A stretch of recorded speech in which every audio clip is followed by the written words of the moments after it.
Hi, this is Robbie Krieger with The Doors from the Inside, and we're back in 1971.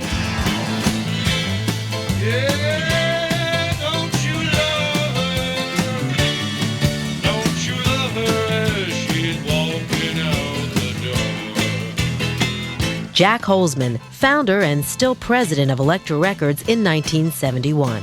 In 1971, the unauthorized release of the Pentagon Papers further solidified opposition to the Vietnam War, and de-escalation seriously began. The first close-up pictures of Mars, the fabled red planet, were transmitted by the Mariner space probe.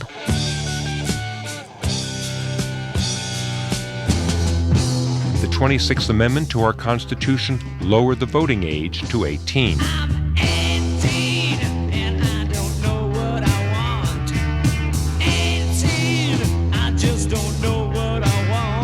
Bill Graham closed down the Fillmore East in New York and the Fillmore West in San Francisco, thus officially ending the era of the rock ballroom. Also in 1971, the Doors were to record their final album. While most groups make their garage album first, the Doors made theirs last, and it was clear that they wanted to do something different. They trimmed studio production down to the very essence of their music. Like all garage band records, L.A. Woman was self-produced, with a co-production assist from Bruce Botnick, who had engineered all their previous albums. Bill Siddons explains that L.A. Woman was both rehearsed and recorded in the Doors' office. When session time came around, furniture was moved and sound-deadening blankets were tacked to the walls. In fact, the console was on my desk. I would work during the day, they'd come in at work at night and use my office as the control room. And the echo chamber was the bathroom. It was a very kind of visceral record that way. They intentionally made it closer to the bone and didn't go for the high-tech stuff. They had been high-teched out with the Soft Parade album, and they hated Take 35. John Densmore. The really outrageous thing is that L.A. Woman was done on 8-track. Morrison Hotel, the album before, was done on 16. We denied technology. I mean, that's crazy. It was Bruce Botnick, the engineer, who suggested it.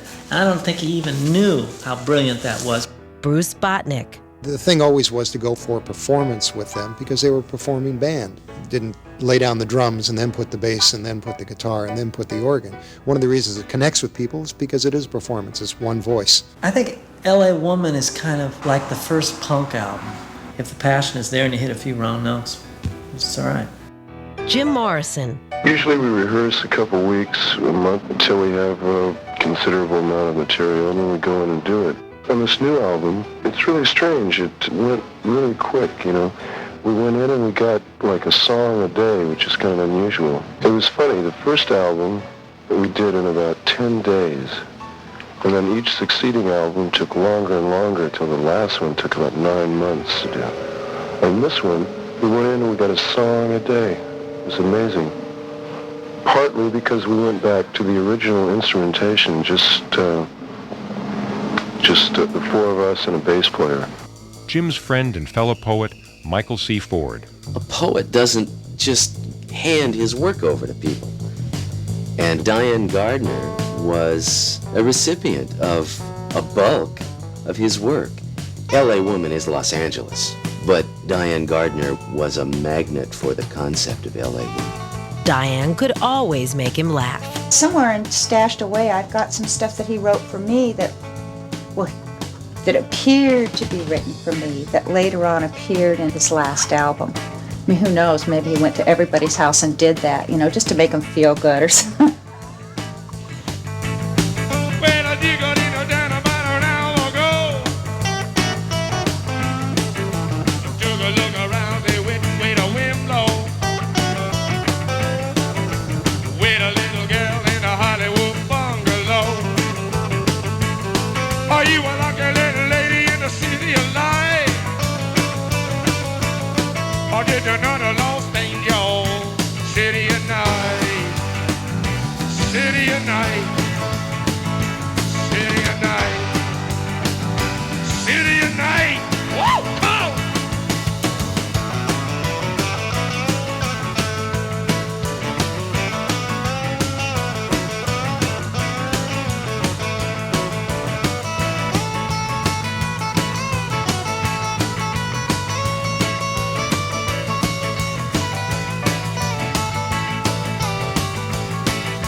lips are filled with fire.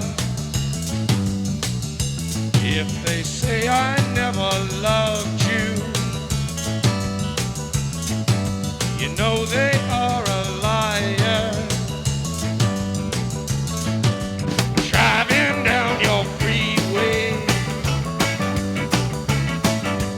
midnight alleys roam, cops in cars, the topless bars, never saw a woman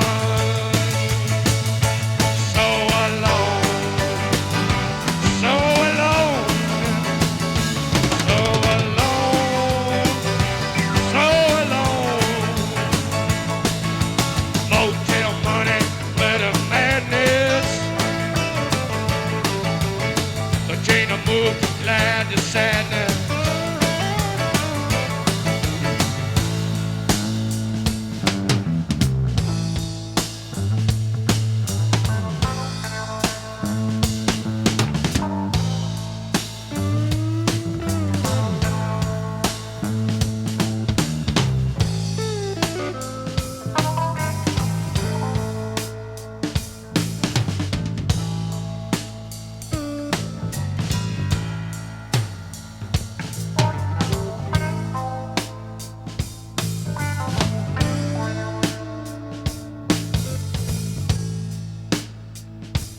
Mr. Mojo Rising, Mr. Mojo Rising, Mr. Mojo Rising, Mr. Mojo Rising, got to keep on rising. Mr. Mojo Rising, Mr. Mojo Rising, Mojo Rising, got the mojo rising, Mr. Mojo Rising, got to keep on rising, riding, riding, on riding, riding. Gonna ride it, I got to ride it, hey, ride it, I got whoa, yeah, right, oh, yeah.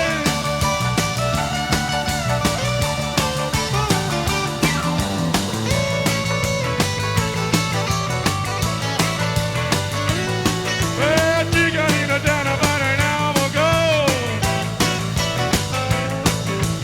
Took a look around, see which way the wind blows. With a little girl in a Hollywood bungalow. Are you a lucky little lady in the city of light?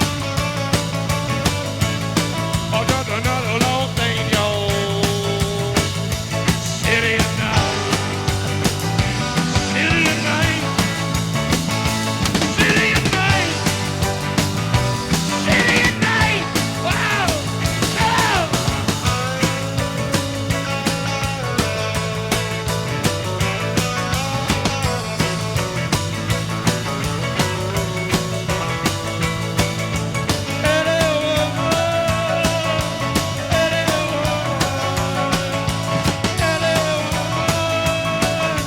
You're my woman.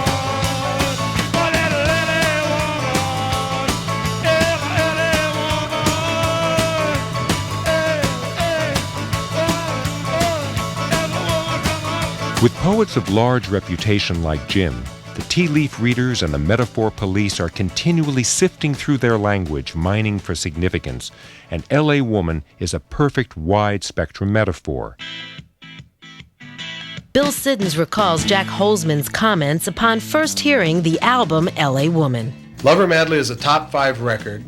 Riders on the Storm will get more FM airplay than any record in history. Song by song, exactly what ultimately happened. And the Doors said, wait a minute, we think The Changeling is the single. That's what we want out. Jim Morrison. Every time we make a choice for a single, it usually turns out wrong. I don't think we really have the key to the pulse of the nation. Changeling was our salute to James Brown. I particularly had always loved James Brown, so I kind of did the James Brown horn thing on my guitar, and it came out pretty good. We all liked it a lot. In fact, we thought it should be a single. I live uptown. I live downtown. I live all around. I had money. I had none. I had money. I had none. But I never been so broke that I couldn't leave town. I'm a changeling. See me change. I'm a changeling. See me change. I'm the air you breathe, food you eat, friends you meet in the swollen street. Wow!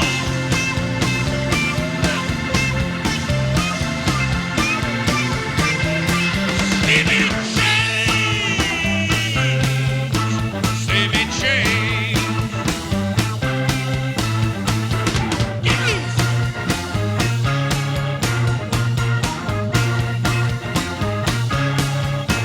I live uptown. I live downtown. I live all around. I had money, yeah. I had none. I had money, yeah. I had none. But I never been so broke that I couldn't leave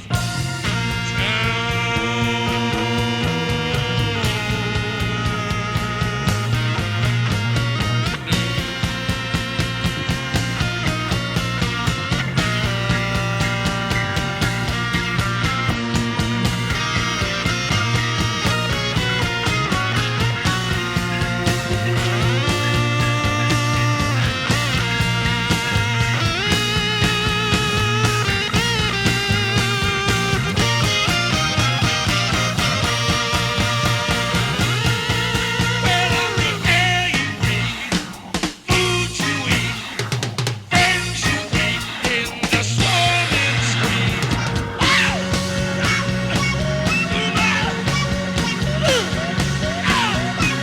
You gotta see me change.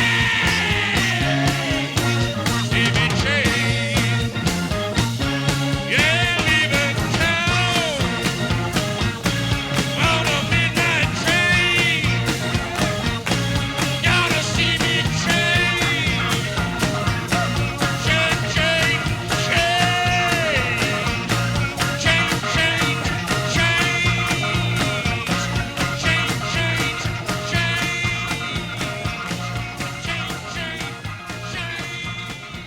Guys, it's not a hit. Lover Madly is a hit. That's what we should go with. And they said no, and it took us about 2 weeks to get them to agree to go with the obvious hit. Don't you love her madly? Don't you need her badly? Don't you love her ways? Tell me what you say. Don't you love her madly? Wanna be her daddy? Don't you love her face? Don't you love her as she's walking out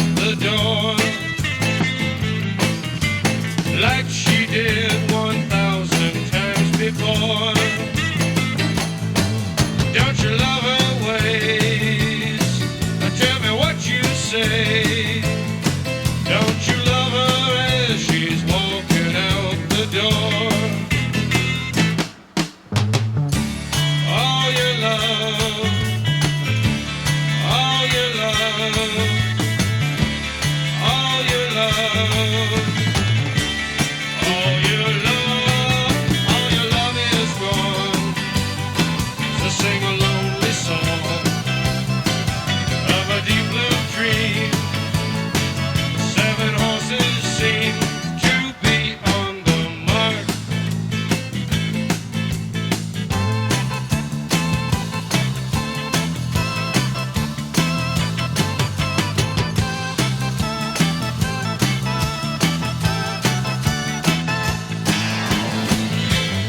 Yeah, don't you love her? Don't you love her as she's walking out the door? All your love, all your love, all your love. Yeah, all your love is gone. So sing a lonely song of a deep blue dream. Seven horses seem to be on the mark.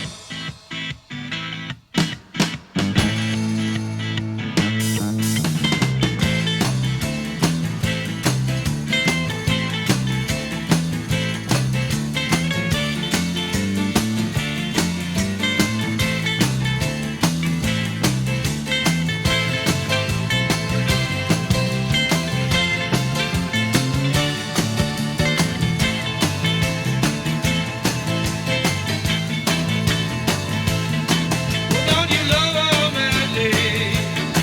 Don't you love her madly? Don't you love her madly? This is Jack Holzman. Stay with us. We'll be right back with more of The Doors from the inside.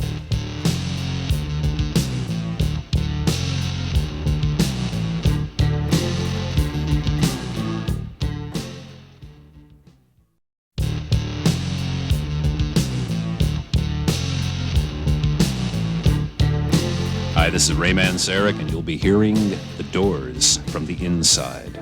Jack Holzman. For Elektra, L.A. Woman was a bonus album. The Doors' original obligation to record 6 LPs had been fulfilled, and although I was eager to re-sign them, another long-term contract was more than the group could emotionally handle, so we settled on the next best thing.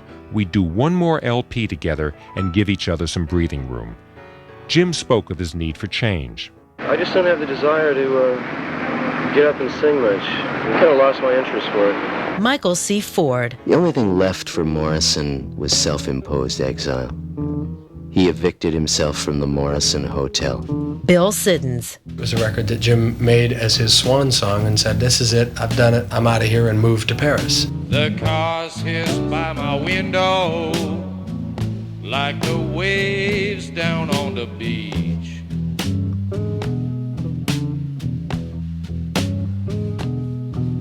The cars hiss by my window like the waves down on the beach.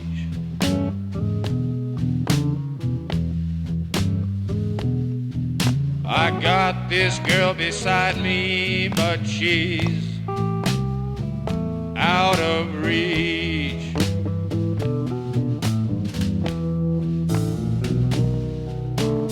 Headlight through my window, shining on the wall.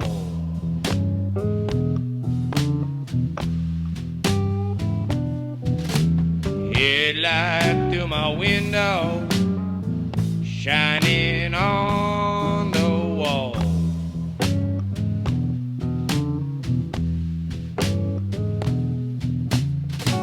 Can't hear my baby, though I call and call.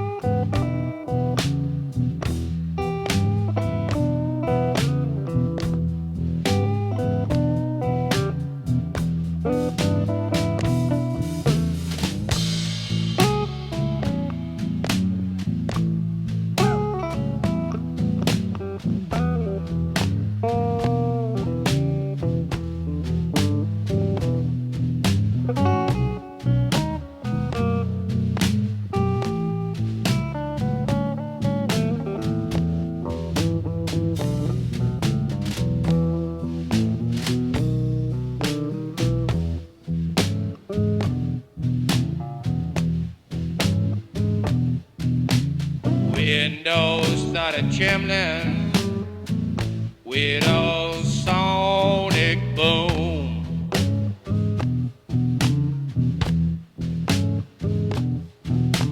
Windows started trembling with a sonic boom. Boom. A cold girl'll kill you in a darkened room.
teach you how to find yourself.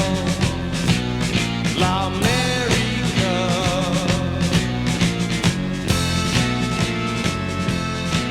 After the completion of L.A. Woman, Jim and I went out for dinner. He seemed pleased with the album because it blended tight, spare instrumental passages with some of the richest lyrics he had ever written.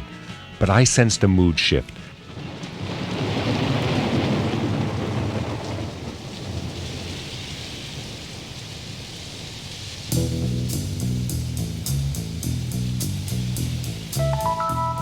So that when Jim took off for Paris that spring of 1971, I and a number of us had the sense that the Doors as a group with Jim Morrison was probably history.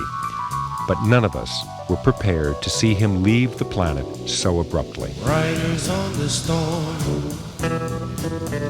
Stay with us for more of The Doors from the Inside as we recall in detail the unusual circumstances surrounding Jim's death.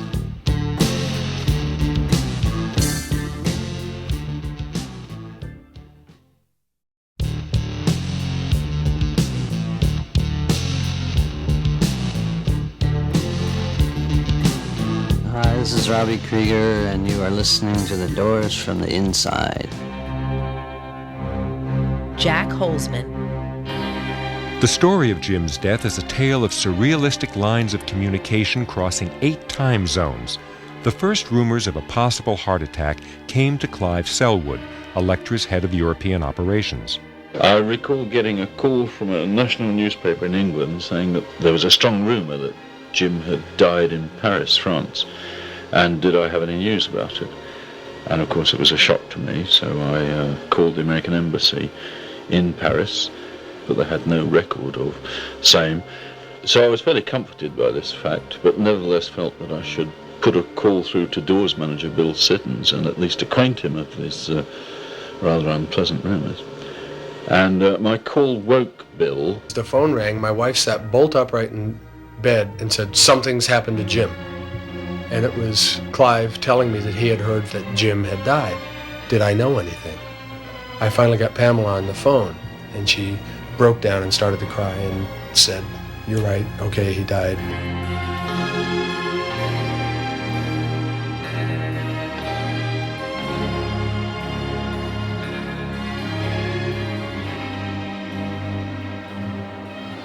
O great creator of being, grant us one more hour to perform our art and perfect our lives. We live, we die, and death not ends it.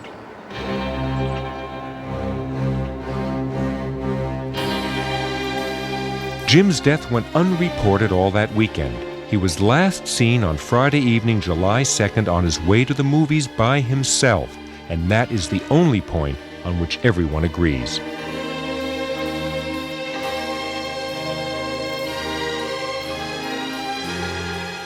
Early in the morning of Saturday, July 3rd, Pamela came back to their Paris apartment and found Jim, smiling and still, his body in a tub of cold water. Pamela hurriedly called her friends, French film directors Agnès Varda and her then-husband Jacques Demy. With Pamela, they orchestrated Jim's last public moments. A coffin which turned out to be much too small was found, and a death certificate without signature was filed, listing Jim not by name, but as an American poet. There was no autopsy or hospital report or doctor's signature on the death certificate, and Jim's coffin was sealed. Yet the naval attaché in Paris did confirm to Jim's father, a naval flag officer, that indeed he was certain that Jim had died. It wasn't until the following Monday, July 5th, that the French authorities finally became involved. In all official documents, Pamela was listed as Jim's friend, and according to American embassy procedures, Jim's canceled passport and personal effects were sent to the next of kin, his father. Jim's attorney, Max Fink, recalls. Pamela called me from Paris to tell me that he had passed away. I then tried to help out by making some arrangements for him to be buried in a very special cemetery that seems to be reserved for the great poets and writers and artists of France, where he is buried.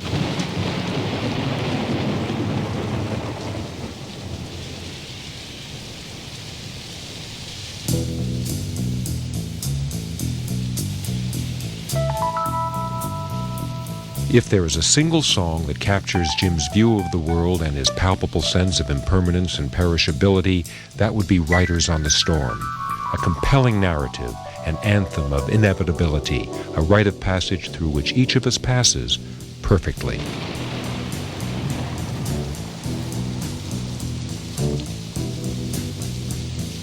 Riders on the storm.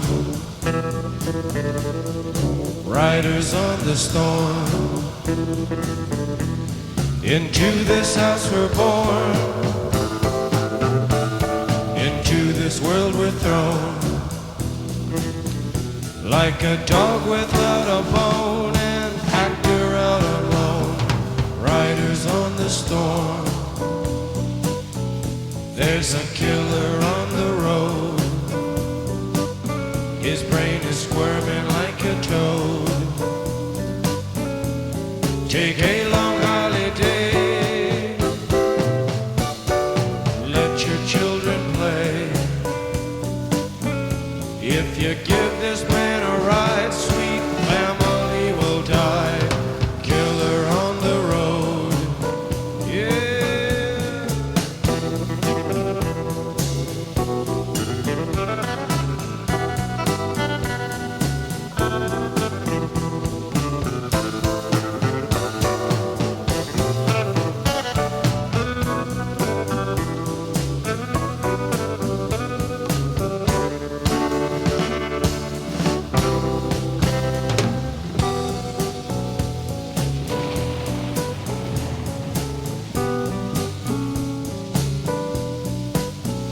Girl, you gotta love your man.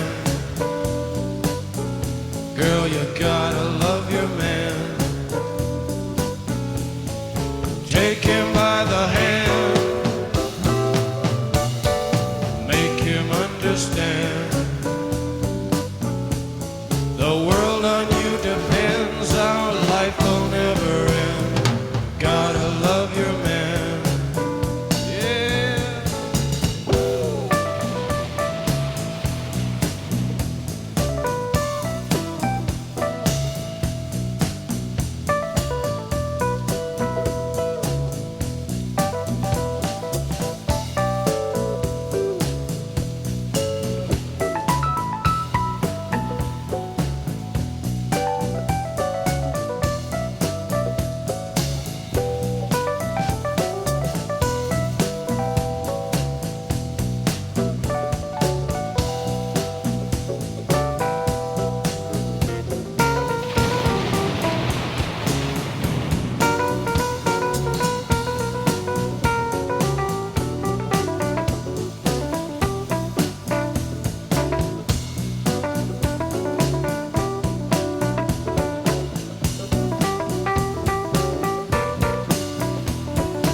Riders on the storm,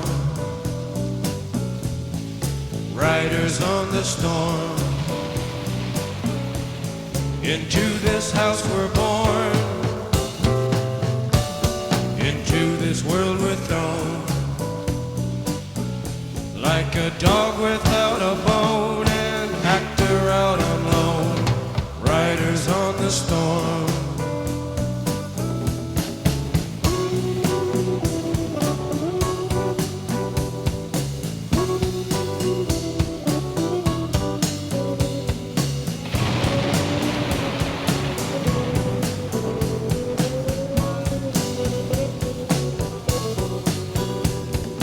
Riders on the storm, riders on the storm.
Jim's death was the kind of secret that could not be kept for long, and there was a lot of work to be done.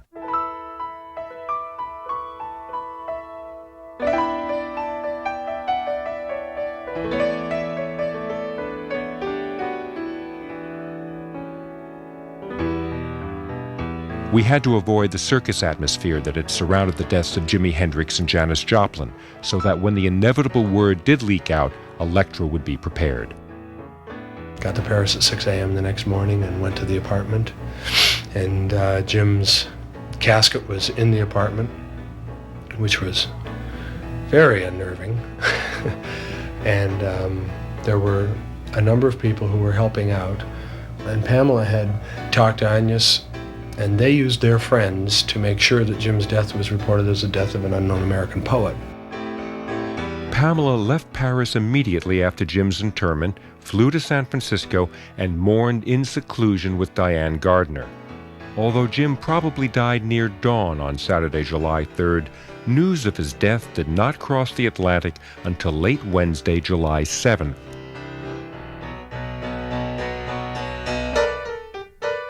We're reaching for death and the end of a candle. We're trying for something that's already found us. Death makes angels of us all and gives us wings where we had shoulders smooth as ravens' claws.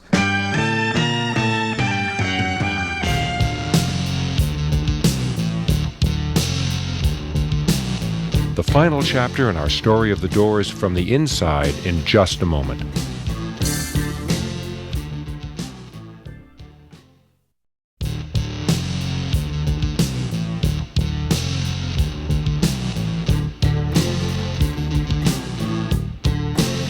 I'm Jack Holzman, and this is The Doors from the Inside.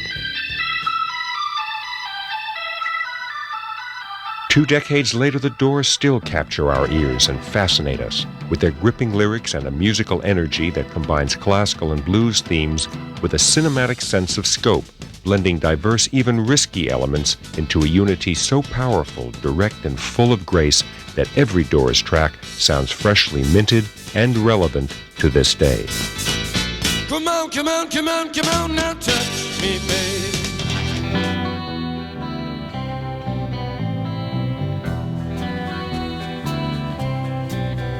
You're lost, little girl. Pamela Curzon died in 1974 at the age of 27. You're lost, little girl. Jim Morrison continues to live through his recordings, his writings, and our memories. A book of his newly discovered poems titled Wilderness has just been published by Ballard Random House. And let us hope that Jim's Irish pixie nature is near us in that next dimension, conjuring up yet another cosmic shenanigan. Bill Siddons remains an artist-manager whose roster of clients include David Crosby and Graham Nash. Paul Rothchild produced Janis Joplin's final great album, Pearl, and produced the album and soundtrack of Bette Midler's The Rose. His most recent soundtrack recording is Rude Awakening. Bruce Botnick has continued his thriving engineering career and owns and directs Digital Magnetics, a supplier of high-quality post-production services for the record and video industries.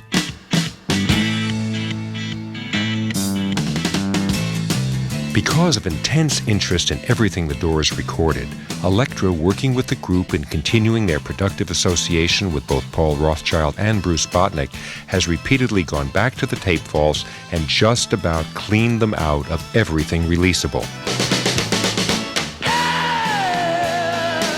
However, there is one unfinished epic, a long soliloquy set within an instrumental that is one of the street's hottest bootlegs. The original of Rock is Dead was skillfully recorded, and this rough mix merely hints at things that could come. I got a few things on my chest, I gotta get them off. Now listen, listen, listen, listen, listen. Now I don't want to hear no talk about no revolution. And I swear to God, I don't want to hear no talk about no constitution.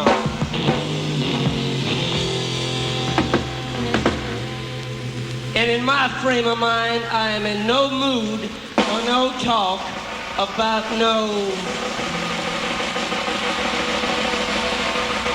cremation.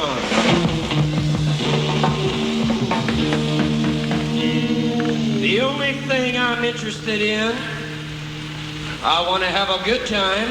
I don't want to hear no talk about no riots, no demonstrations, no calcitrations, no impablermations.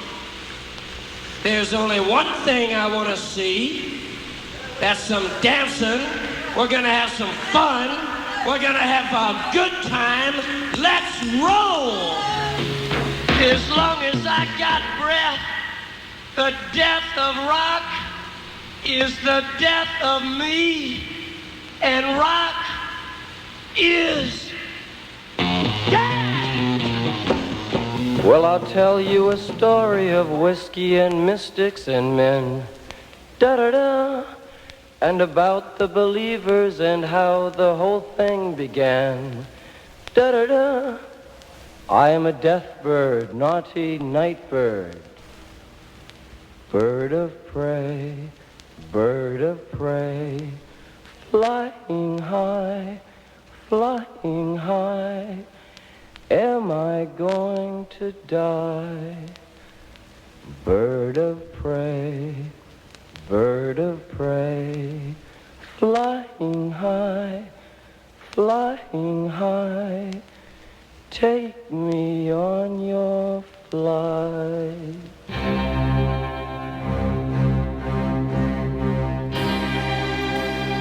Ray Manzarek always wanted to include Albanone's haunting adagio in a Doors LP, but it never seemed to fit. The track was eventually included in An American Prayer and the Doors video, Dance on Fire.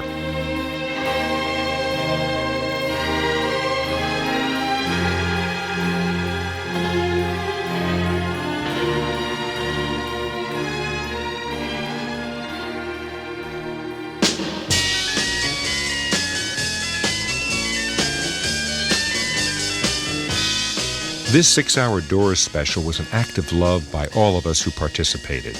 We are honored to have been part of their story and your enjoyment.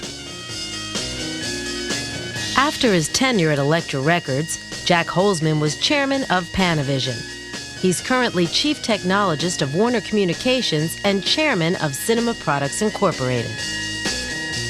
Special thanks to Ray Manzarek for his new musical contributions. Ray has published a book and is involved with all the Doors video releases. And on the occasional fortuitous evening, you might catch him accompanying the poet Michael McClure at a cabaret near you. John Densmore is pursuing an acting career and has written a book about his experiences with the Doors. A special thanks to Robbie Krieger for his new musical contributions and for being our A&R angel. Expect a new album from him within the next few months and a new Robbie Krieger signature guitar from Gibson. The Doors from the Inside was directed by Sandy Gibson. Our program was written by Jack Holzman, Sandy Gibson, and John Flex Fleming. Engineered by Metal McMcCabe. Digital mastering by Bruce Botnick with assistance from Ted Hall. Production coordinator Craig Fisher. Text editor Gary Garver. Production assistants Steve Pierce, Ginny Harrington, and Renee Jean Hill. Co-hosted by Anita Gevinson. Special thanks for access to the music libraries and archives of Paul Rothschild, Dr. Demento, Greater Media Radio, Vince Traynor, Danny Sugarman, and Jeannie Cromie. This documentary is distributed by Media America Radio and is a presentation of Valley Isle Productions and Media America Radio. Produced by Sandy Gibson with Jack Holzman. We'll return with our final comments.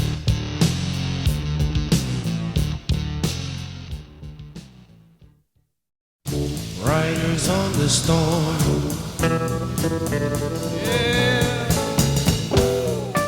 Let Jim have the last word, as quoted by publisher-writer Malcolm Forbes from his new book, They Went That Away, a volume devoted to the last days of famous people. When asked about death, he just shortly before his own, he said, I wouldn't mind dying in a plane crash. It'd be a good way to go. I just don't want to die of old age or OD or drift off in my sleep. I want to feel what it's like. I want to taste it, hear it. Death is only going to happen once. I don't want to miss it. I mean, that's absolutely extraordinary. It's as fine a piece of prose poetry as one will read anywhere. I'm the Lizard King. I can do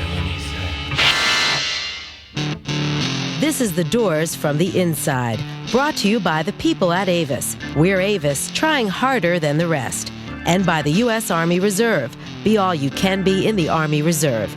And by Trojan brand latex condoms. For all the right reasons.